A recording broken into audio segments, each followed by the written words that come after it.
Welcome to Broadcom Inc.'s VMware Transaction and Second Quarter Fiscal Year 2022 Financial Results Conference Call. At this time, for opening remarks and introductions, I would like to turn the call over to Ji Yoo, Director of Investor Relations of Broadcom Inc. Thank you, Operator, and good morning, everyone. Joining me on today's call are Hock Tan, President and CEO, Kirsten Spears, Chief Financial Officer, Tom Krause, President, Broadcom Software Group, and Charlie Kawwas, Chief Operating Officer. This morning, Broadcom issued a press release and presentation regarding our announced agreement to acquire VMware. We also distributed our fiscal second quarter 22 results and financial tables. If you did not receive a copy, you may obtain the information from the investor section of Broadcom's website at broadcom.com. This conference call is being webcast live, and a recording will be available via telephone playback for 1 week. It will also be archived in the investor section of our website at broadcom.com. During the prepared remarks, Hock, Tom, and Kirsten will be providing details regarding our announced acquisition of VMware and Broadcom's second quarter fiscal year 22 results, guidance for our third quarter, as well as commentary regarding the business environment. We'll take questions after the end of our prepared comments. Please refer to our press release and presentation today and our recent filings with the SEC for information on the specific risk factors that could cause our actual results to differ materially from the forward-looking statements made on this call. In addition to U.S. GAAP reporting, Broadcom reports certain financial measures on a non-GAAP basis. A reconciliation between GAAP and non-GAAP measures is included in the tables attached to today's press release. Comments made during today's call will primarily refer to our non-GAAP financial results. I'll now turn the call over to Hock. Thank you, Ji, and thank you everyone for joining today. If you could indulge me, let me start off by reviewing our fiscal Q2 results and our outlook on Q3 and the broader markets, of course, we play in.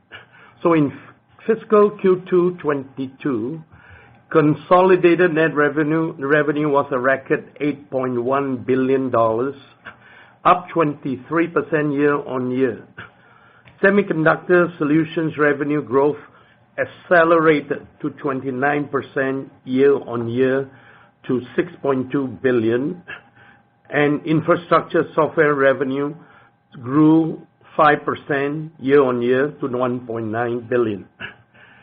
Demand, as referenced by consolidated bookings, continue to be strong, even as our lead times remain unchanged but extended. In hardware, backlog at the end of Q2 was over $29 billion, compared to $25 billion the preceding quarter and $21 billion a year ago. In software, backlog grew as well and ended the quarter at over $15 billion compared to $14 billion a year ago. Let me provide more color by end markets. Starting with networking. Networking revenue was a record $2.2 billion, with growth accelerating to 44% year-on-year. There were two major drivers. We saw substantial deployment by hyperscalers of their AI engines and networks using our silicon during this quarter. More importantly, we saw adoption of a next-generation merchant switching and routing continuing to accelerate in hyperscale enterprises and service providers at the expense of proprietary solutions.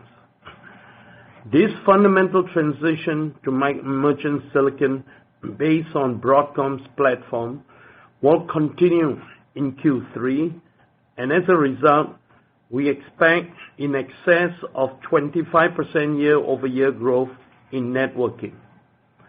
Next, our server storage connectivity revenue was $939 million, and as we guided, accelerated to 66% year-on-year growth.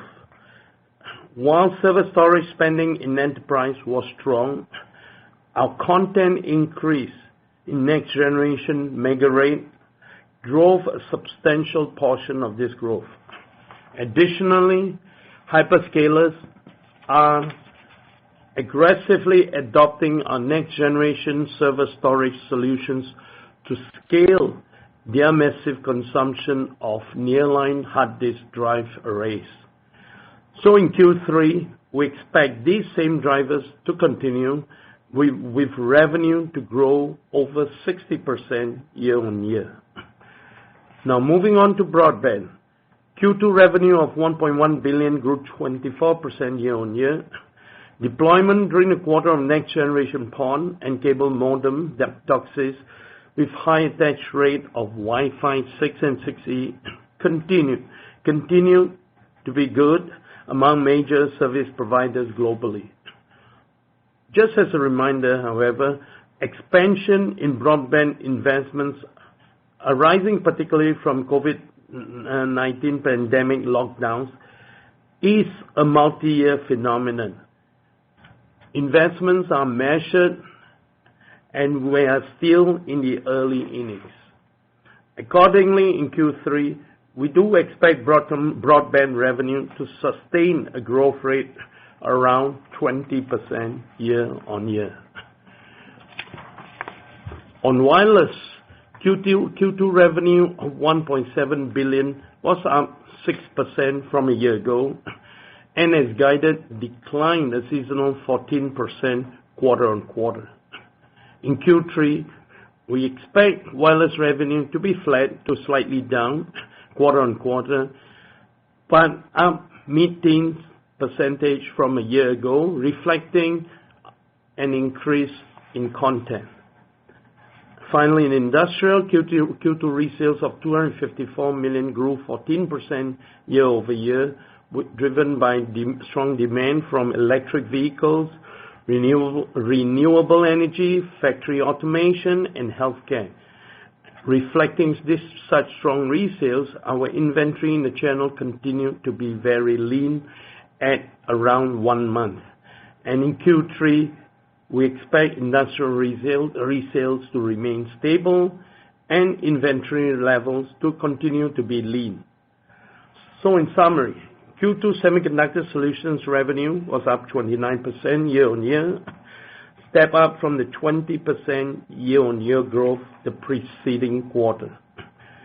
As I highlighted above, content increase in server storage and the fundamental shift to merchant silicon in switching and routing drove this accelerated growth.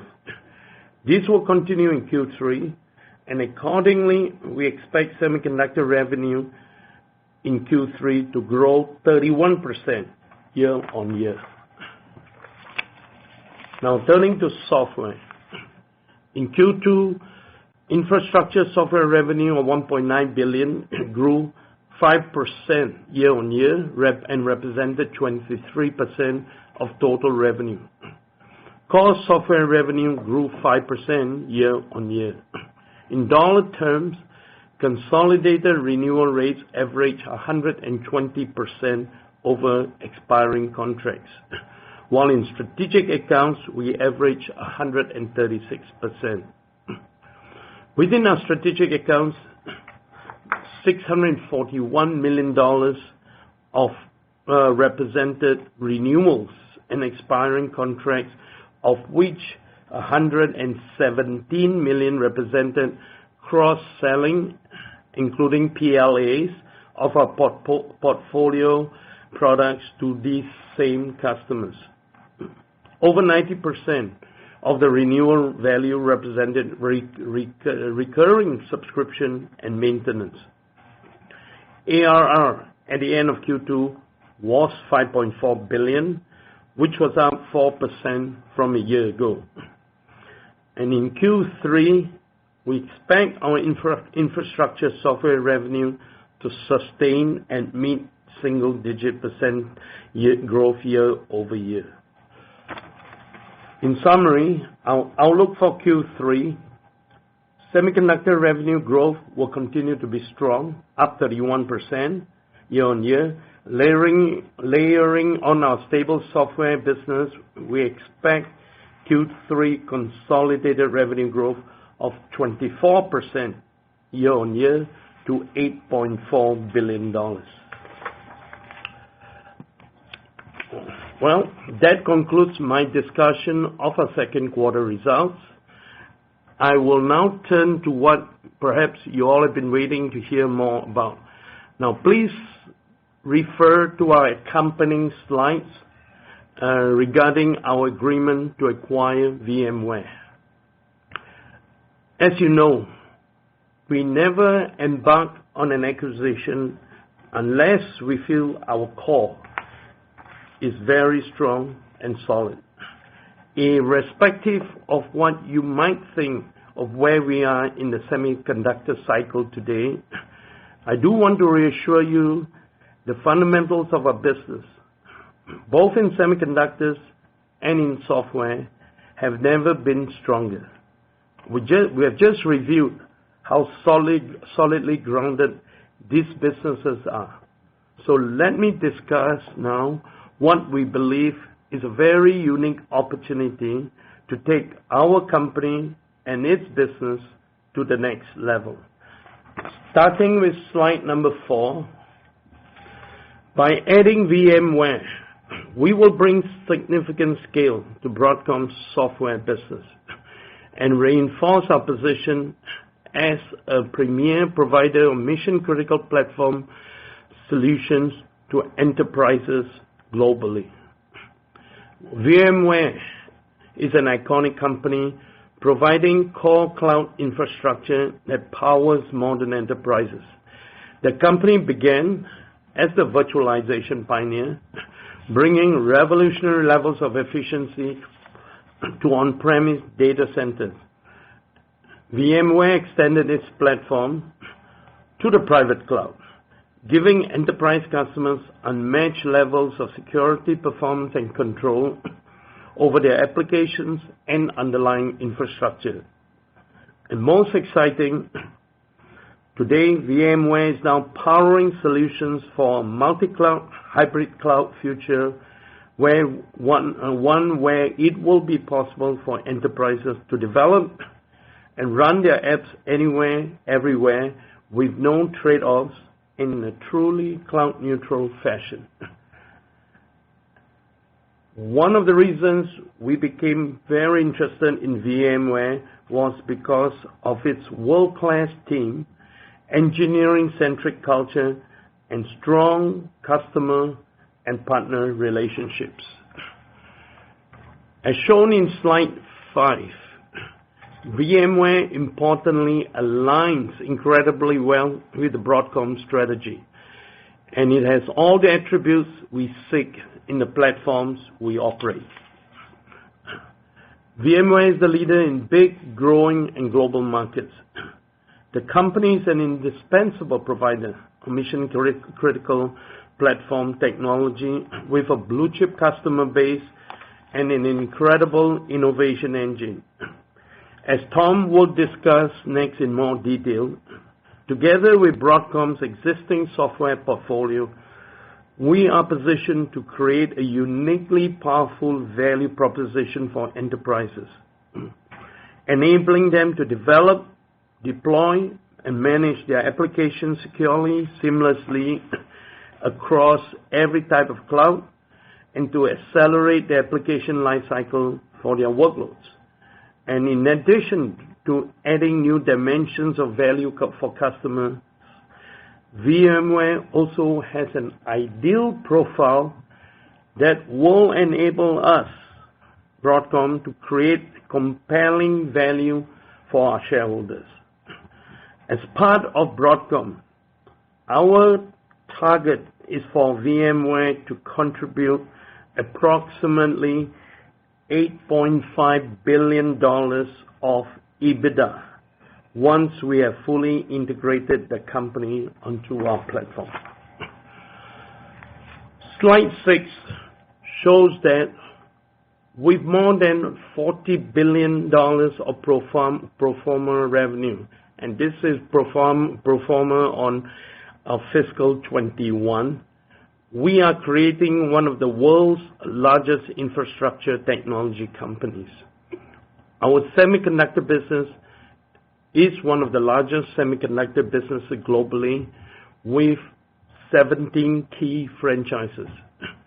It is highly profitable, and as I just reviewed, continues to post very strong organic growth. Revenues have grown from $15.6 billion 2017 following the acquisition of classic Broadcom to $20.4 billion in fiscal 21. All this growth being organic. With the addition of VMware, our software business will now represent close to half of our total pro forma revenue, with approximately $20 billion of software revenue for fiscal 21. With this type of scale and a continuing commitment to R&D and innovation, we will be able to significantly invest and fund new innovative solutions that will support our customer base. To now dive deeper into the VMware market opportunity and products, I'll hand the call over to Tom. Thanks, Hock. Now turning to slide 7. As Hock previewed, VMware sits at the nexus of the largest opportunity in enterprise infrastructure today. In essence, VMware is a foundational platform that enables enterprises to drive competitive advantage with technology by leveraging 2 operational modes to develop and run their applications.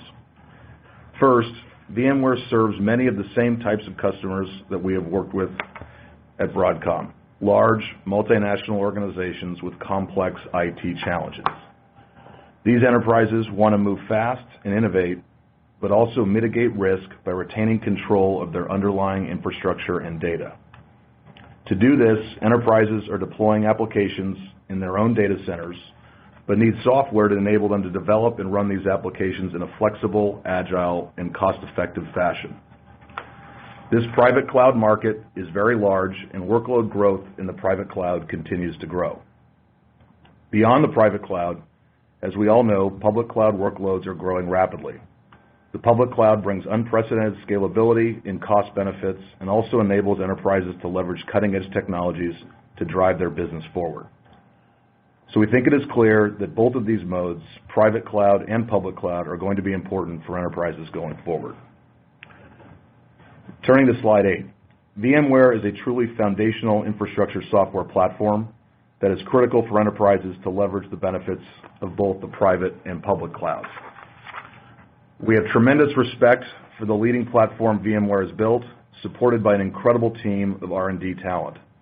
By bringing our teams together, we will deliver even more innovation to our customers. As we think about it, VMware's platform really consists of 3 pillars.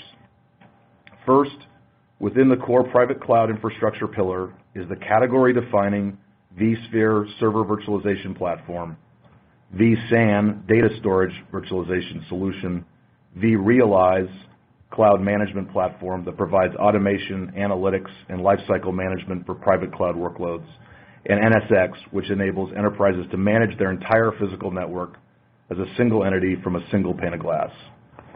Next, VMware's Tanzu platform provides an end-to-end modern application management platform for building, deploying, securing, and operating applications in private, hybrid, or public cloud environments.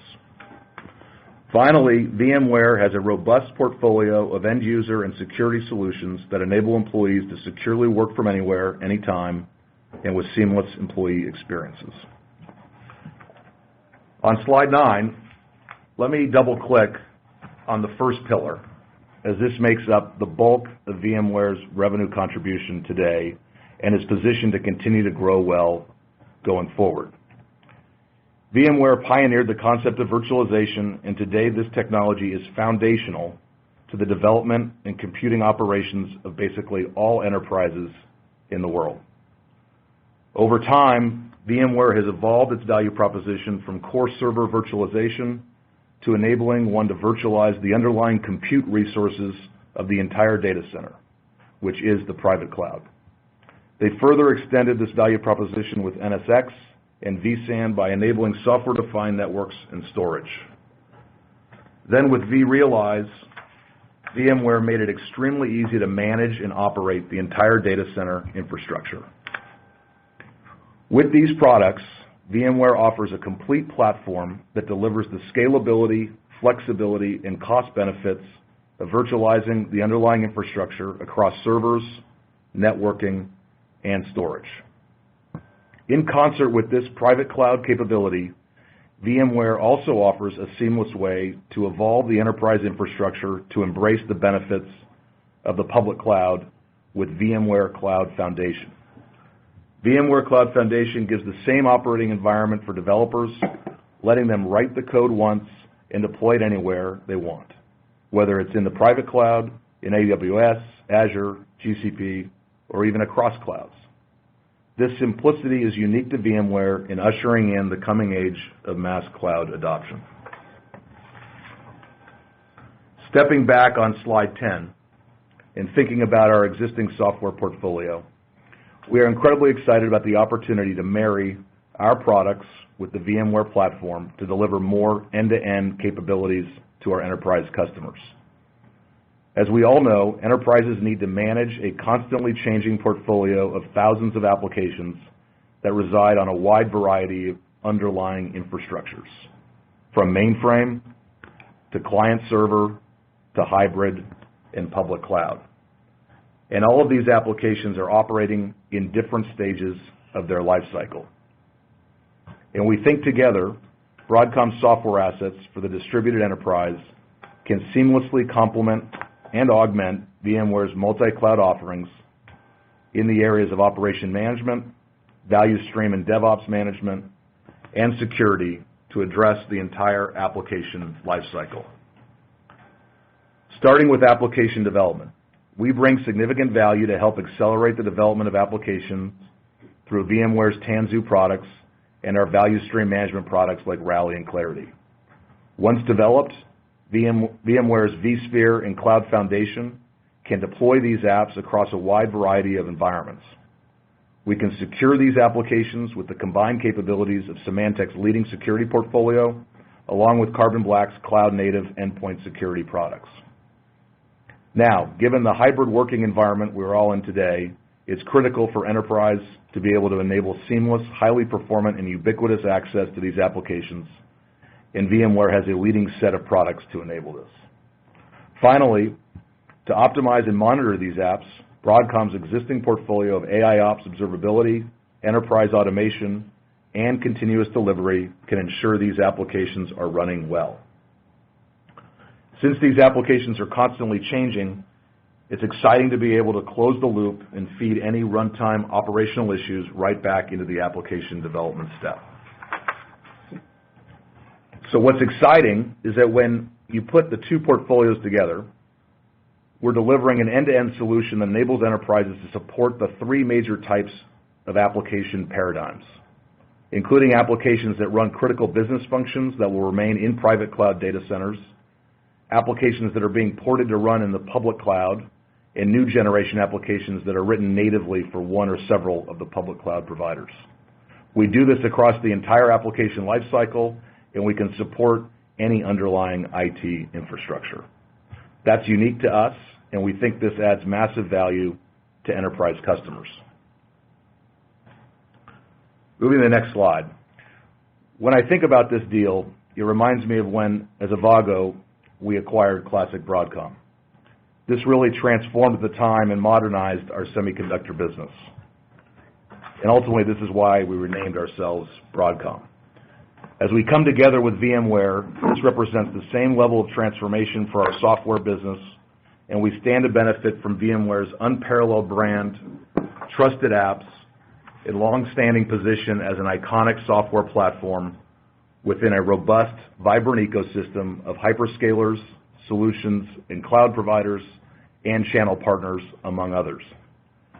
We're excited to announce that following the closing of the transaction, Broadcom Software Group will rebrand and operate as VMware, incorporating Broadcom's existing infrastructure and security software solutions into the VMware platform.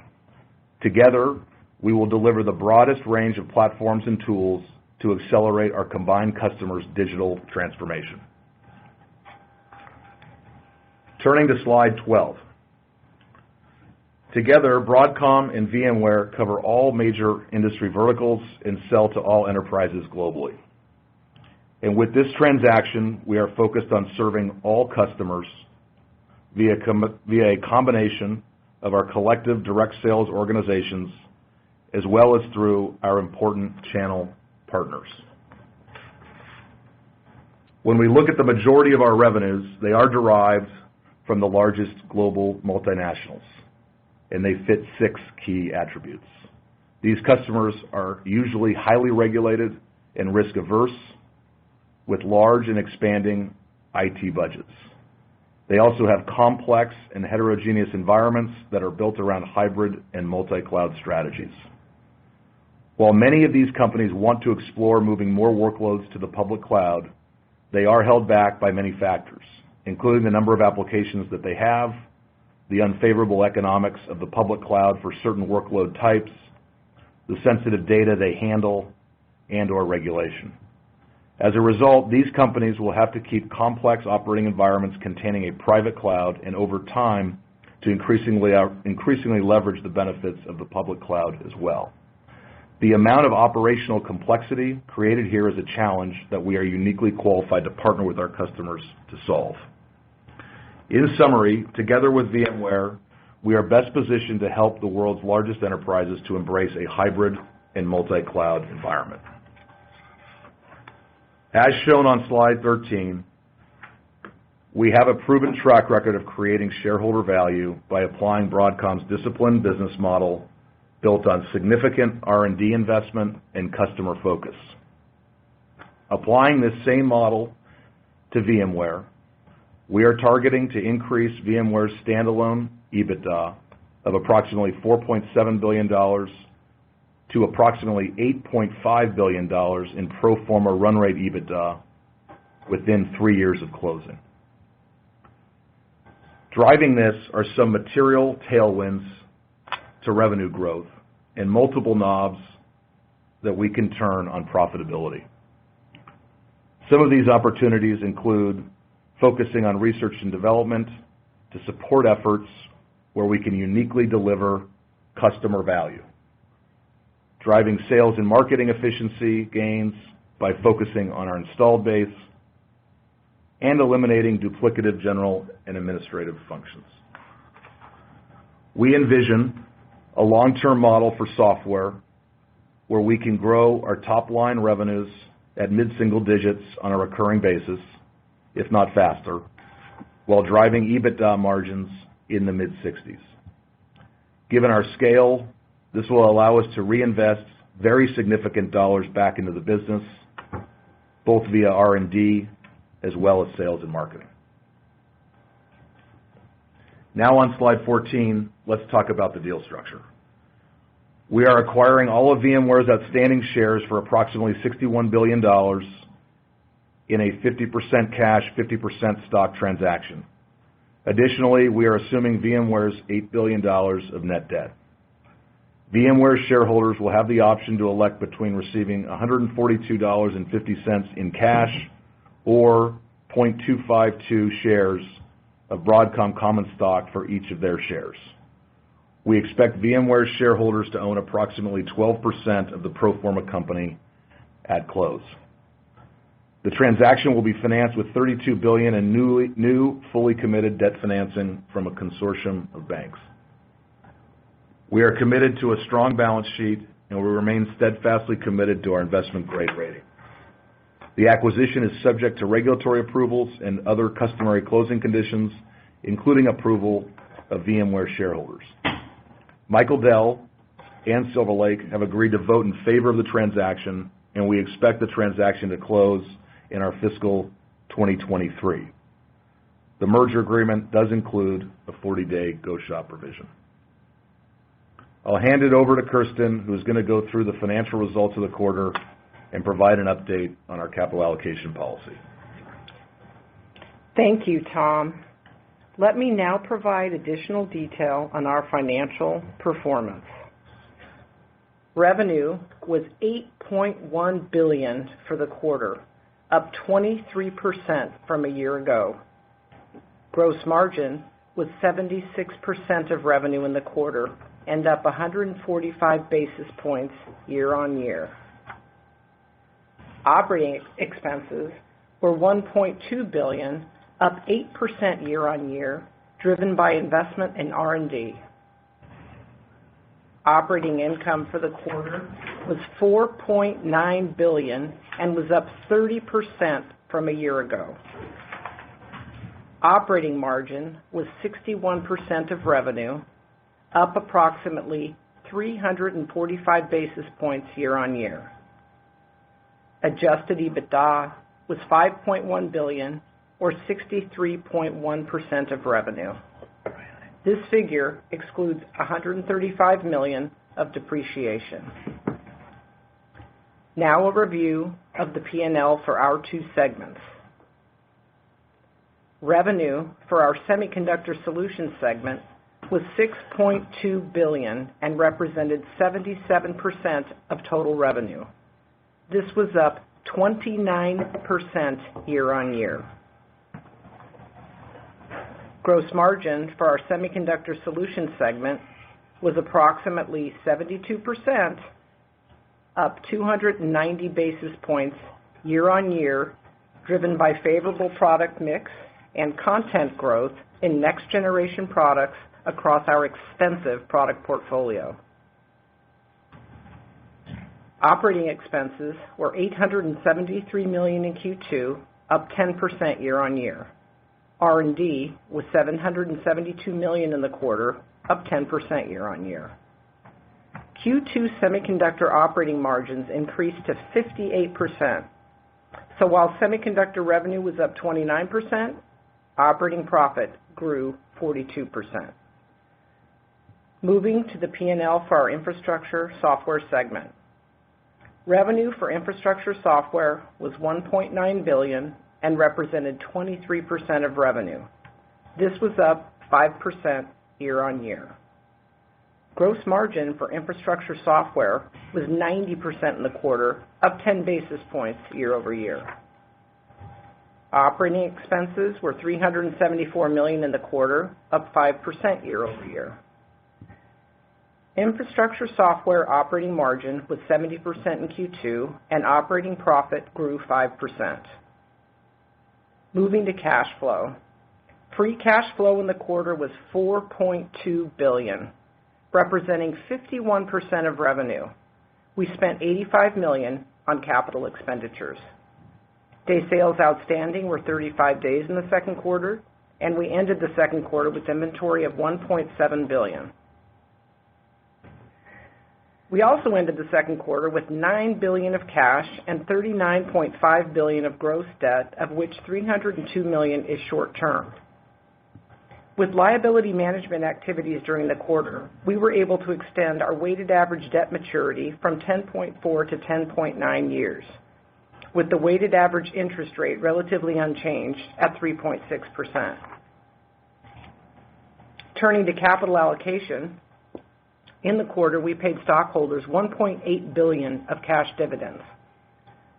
Consistent with our commitment to return excess cash to shareholders, we repurchased $2.8 billion in common stock and eliminated $514 million of common stock for taxes due on vesting of employee equity, resulting in the elimination of approximately 6 million AVGO shares. The non-GAAP diluted share count in Q2 was 441 million. Based on current business trends and conditions, our guidance for the third quarter of fiscal 2022 is for consolidated revenues of $8.4 billion and adjusted EBITDA of approximately 63.5% of projected revenue. Note that we expect Q3 non-GAAP diluted share count to be 439 million. With the acquisition of VMware, let me now share our thinking on capital allocation policy going forward. Historically, over the last 6 years, we have grown free cash flow to increase at a 41% CAGR organically and through acquisitions. With the acquisition of VMware, we expect to enhance our already strong organic earnings and free cash flow growth. The Board of Directors has approved a third quarter cash dividend on our common stock of $4.10 per share. Following the acquisition of VMware, we remain committed to our dividend policy of returning 50% of prior year's free cash flows as dividends. We are also committed to maintaining our investment grade rating and plan to rapidly delever from approximately 3.5 times gross debt to EBITDA at closing to normalized leverage ratios of less than 2.5 times gross debt to EBITDA within approximately 2 years post-deal close. Between now and deal close, we expect to generate considerable free cash flow. As it relates to the buyback, we have $3 billion remaining under the current authorization to date. In addition, we are announcing today an incremental $10 billion authorization to buy back shares through the end of December of 2023. That concludes my prepared remarks. Operator, please open up the call for questions. Thank you. As a reminder, to ask a question, you will need to press star and then 1 on your telephone. To withdraw your question, please press the pound key. And our first question comes from Ross Seymour from Deutsche Bank. Your line is open. Hey, everyone. Thanks for letting me ask a question, and congratulations on the deal and the results. Tom, I wanted to ask a question on the VMware side of things. You gave a bit of a long-term model, mid-single-digit revenue growth, and then mid-60s EBITDA. Can you talk a little bit about the revenue growth side of that equation? It seems like the VMware asset, according to the street, is growing a little bit faster than that. What are you doing and assuming as far as the growth rate of that piece? And then on the EBITDA side of things, out of the levers you showed on, I think it's slide 13, can you just give us an idea of how those all fall in to get you to that mid-60s level overall? Sure, Ross, and thanks for the question. Let me start, and then I'll let Hawk embellish. When we think about the top line, a number of things going on, but fundamentally, and this is actually back on slide 7 for everyone who has the deck, it's all about workload growth. I mean, if you think about private cloud growing, mid to high single digits, you look at public cloud growing high double digits.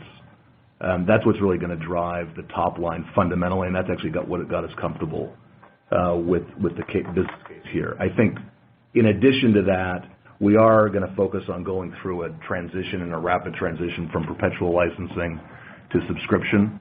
As you know, with the software business, we've been totally focused on pretty much 100% recurring revenue.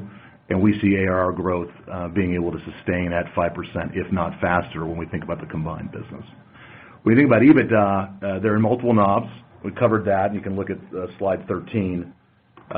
In terms of R&D, we're going to reinvest back in the core business, the core franchises. If you think about the 3 different pillars of this business, and I went through it, but it's really the core infrastructure business, vSAN, vSphere, vRealize.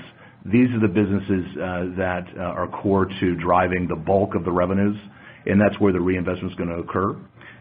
We're going to focus on our common customers. We have a significant go-to-market engine here at Broadcom Software. Obviously, so does VMware in their own regard, actually much more significant than ours.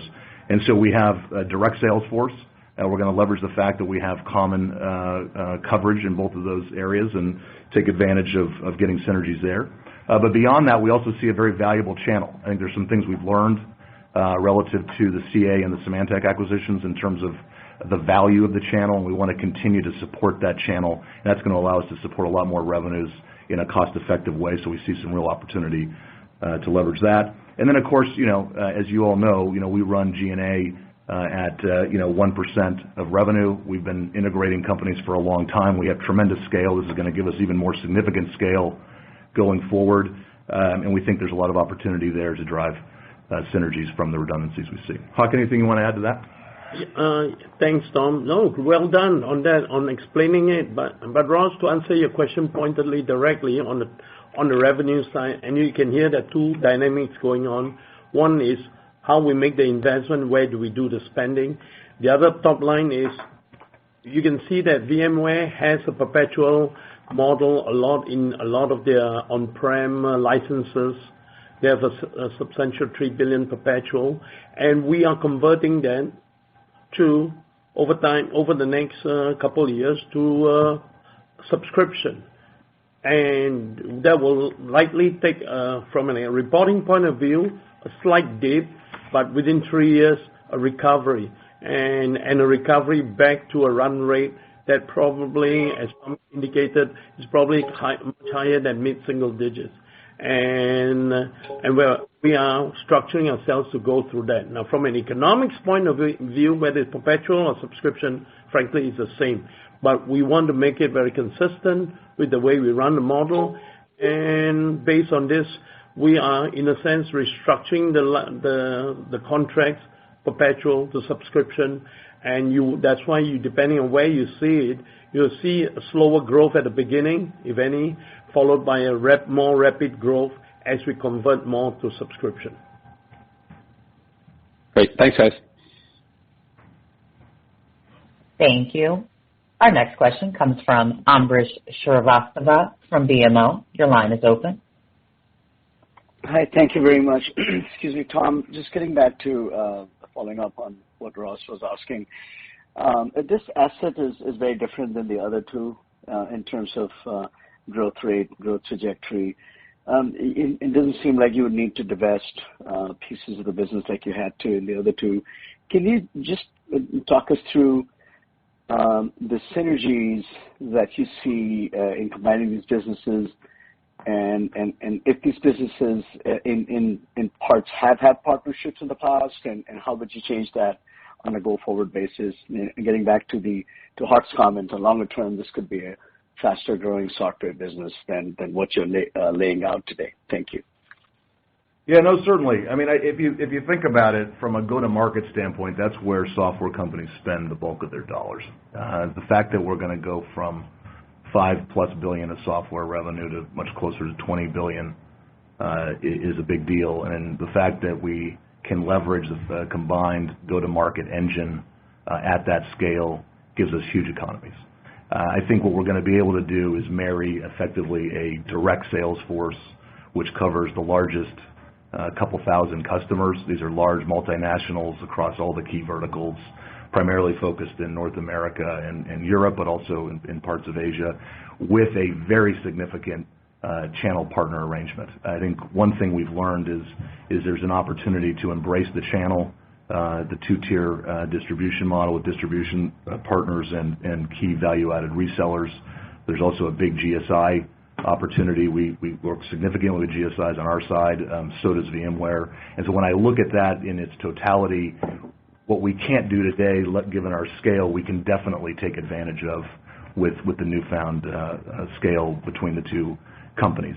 Beyond that, when you think about the R&D side of the equation, to dig deeper into it and follow up what we talked about with Ross, when you think about what supports the development of software, there's a lot of what we refer to sometimes in the semiconductor side as central engineering. So software business operations. This is the continuous delivery, continuous testing capability, the ability to continuously develop applications on a consistent basis. That's expensive. It requires having your own private data centers or working with cloud providers, and having the scale to be able to drive that kind of R&D investment over a much larger portfolio is also going to drive significant benefits. So hopefully that helps answer your question. Hock, you want to add anything to that? Well, again, we're dancing around the central issue, which is we will keep in, and we have seen this, we invest in R&D and hardware. We do a lot of that if we have to. And it's all, at the end of the day, is that this is a great franchise. in terms of monetization, it's all about execution. And that's, in a nutshell, what we're saying here. We believe we will execute much, much different, hopefully better, than what we have been seeing so far. It's a good bottom line. Thank you. Thank you. Our next question comes from Stacy Rasgon from Bernstein Research. Your line is open. Hi, guys. Thanks for taking my question. Tom, I found your comments on leveraging the new channel differently to be interesting because I guess I'm going to oversimplify, but your prior strategy was sort of to focus on the largest customers and kind of let the long tail sort of wither. And am I right in sort of thinking that you are sort of changing that now? You're going to be going after that long tail a little harder because now you actually have the channel to do it?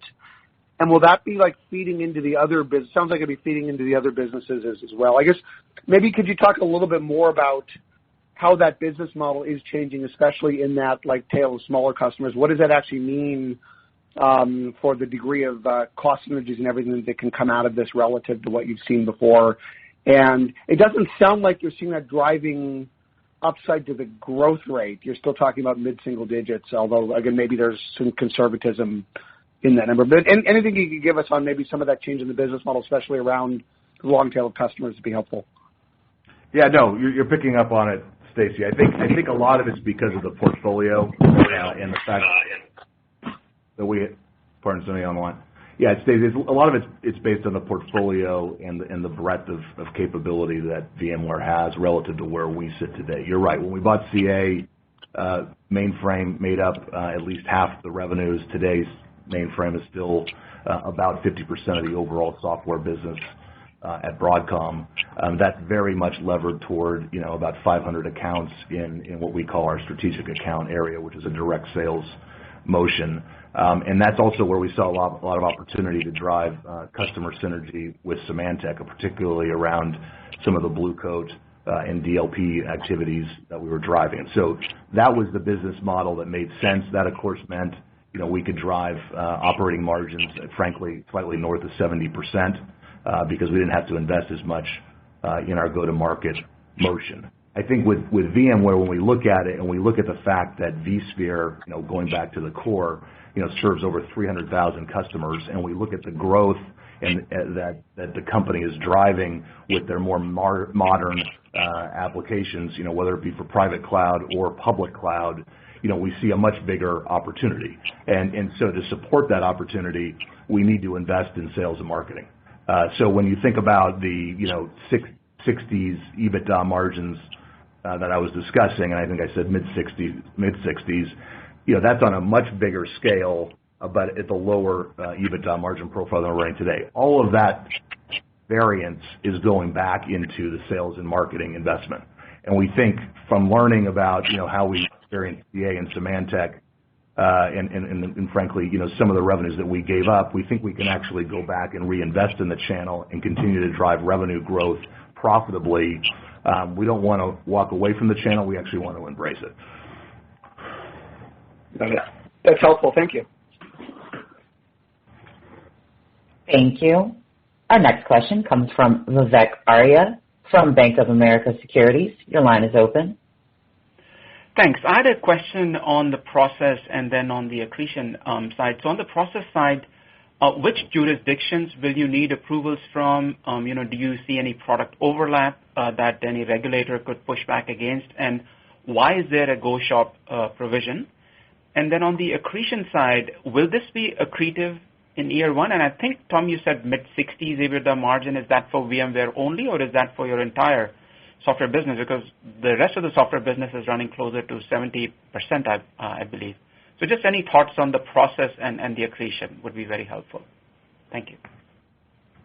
Yeah, sure. So this will be accretive out of the gate, and it'll get very accretive as we get through our integration process. As you look at the aggregate value here, and then you look at the EBITDA expectations, we expect to drive double-digit cash-on-cash returns. That's always been our criteria, and we think that's going to create a lot of value for shareholders. In jurisdictions, we're going to file in a number of areas. You'll see that in the filings when around the merger agreement and everything else. But nothing unordinary there. And then, I won't comment much on the go shop other than say it was a highly negotiated deal, and there is a go shop for 40 days. Yeah. To clarify, the mid-60s refer to VMware standalone, where we're driving it. And just to make it clear on handling where the long tail is, I think our strategy of focusing, as Tom indicated very clearly, on selling new products, on supporting the largest enterprises in the world create their private cloud, and beyond that, having a hybrid cloud structure, we'll probably extend our, as Tom indicated today, core 600 strategic accounts to a larger group of 1,500 accounts. This is what is enabling us to do with VMware. And that will be direct focus and a lot of attention and support to get to drive revenue growth and adoption of the various new products and software stacks that VMware has, especially in the realm of private cloud and software-defined networks. In terms of the longer tail of 300,000 customers, we do not, as we perhaps had looked at before, we are looking at it very, very positively too, in the sense that we will make sure these are well supported. This continues to be a business base that will grow, but we will go through it. We will handle these guys through partners, as Tom indicated, distributors, resellers, GSI partners. These will be handled simplifying our business model. But we will now have a larger core group of global 1,500, and we call it that, where VMware and its scale will now enable us to focus as we had focused on the last 600 before. Thank you. Thank you. Our next question comes from Harsh Kumar from Piper Sandler. Your line is open. Yeah, hey guys. First of all, congratulations on the deal. It sounds like an amazing deal. Hock, for a change, I've got a question on some of your business commentary related to organic Broadcom. You mentioned that in the networking business, you're seeing proprietary solutions from your customers losing out to merchant solutions and silicon that you guys sell. I was curious, has there anything happened recently which is driving this shift over to your solutions, or was this just something in the making a long time and is just now happening? And also, if you can talk about supply concerns, you don't seem to be seeing any supply issues, whereas the other guys are. I'd be curious about color on that. Okay. Well, a very, very interesting question on networking side.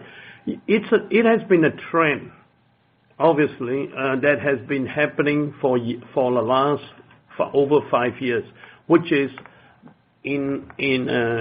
for us in networking, switching and routing, merchant silicon has been taking share over proprietary solutions, black boxes, so to speak. Merchant solutions enable disaggregation of hardware and software, and that always offers more resiliency, more flexibility for customers. Starts with hyperscale. We're now talking about service providers and enterprise. And what perhaps has may be triggering an acceleration, which I indicated, is probably related to the fact that enterprises in particular, are now all in reinvesting, upgrading after a hiatus, probably from 2019, cutting through to the pandemic time frame. They're now investing in new data centers, and they're now investing in basically modernizing their data centers, and they're going for next generation. And that, we figure, is what's triggering it. We're seeing acceleration in our Tomahawk 3s and 4s. We're seeing the leading edge product and the Trident versions correspondingly. We're seeing acceleration in Jericho 2C. and the latest one on at the edge, Qumran. All these are the big drivers. And it's almost like a larger adoption than we would perceive under normal growth patterns. I'll put it bluntly, we're gaining market share in merchant silicon over proprietary solutions. And it's an acceleration of a trend that's been going on over 5 years. And that's what's very clear. And in terms of supply chain question, I always get this question, and of course I'll answer that point blank from over the past 12 months or so. We are challenged on making sure we meet demand on a timely basis and just what they want. And if you look at it that way, we do not see a challenge necessarily in supply. We see it as a constant demand challenge in the sense that we have to pass through our backlog carefully, and as I indicated, in the last 3 months, we just bump up our backlog substantially. And in spite of lead times being unchanged, extended and unchanged. So there is demand out there that keeps coming in for our products.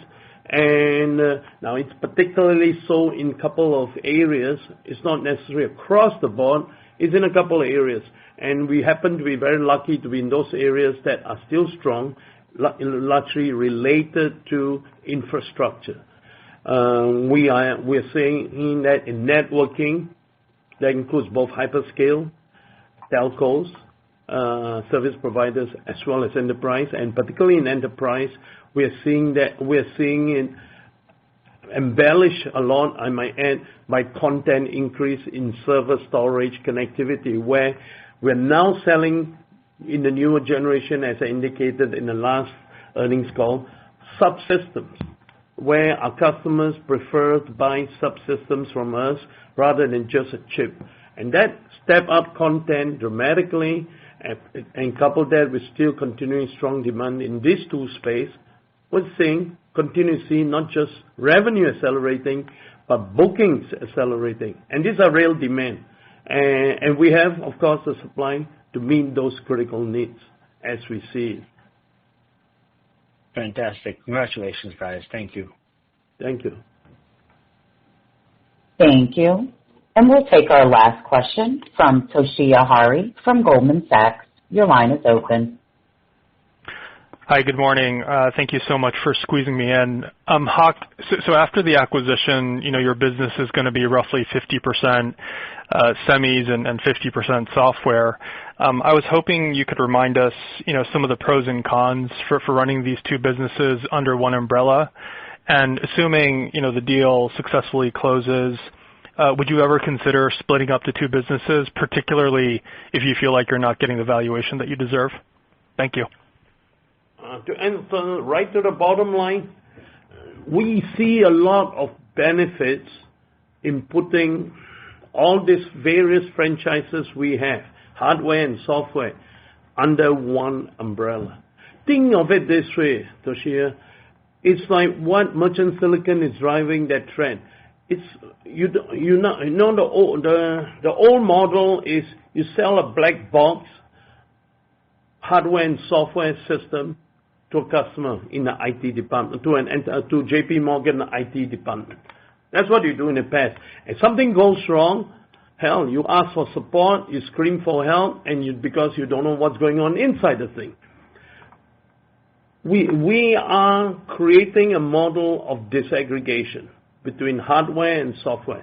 We may still not know much about systems, but we sure know the technology that enables systems, whether they are switches, routers, compute, storage. And this is, Broadcom is a model of disaggregating hardware and software, and combined, I think we are stronger than divided. So I hope that answers your question. Thank you. Thank you. And that does conclude our question and answer session for today's conference. And I'd like to turn the call back over to Ji Yoo for any closing remarks. Thank you, operator. As we have released the results of Broadcom's second quarter of fiscal 22 today, we will no longer hold a conference call previously scheduled for Thursday, June 2nd.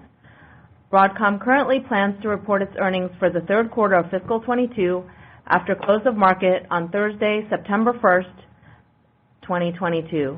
A public webcast of Broadcom's earnings conference call will follow at 2 p.m. Pacific Time. That will conclude our earnings call today. Thank you all for joining. Operator, you may end the call. Thank you. This concludes today's conference call. Thank you for your participation, and you may now disconnect. Everyone, have a wonderful day.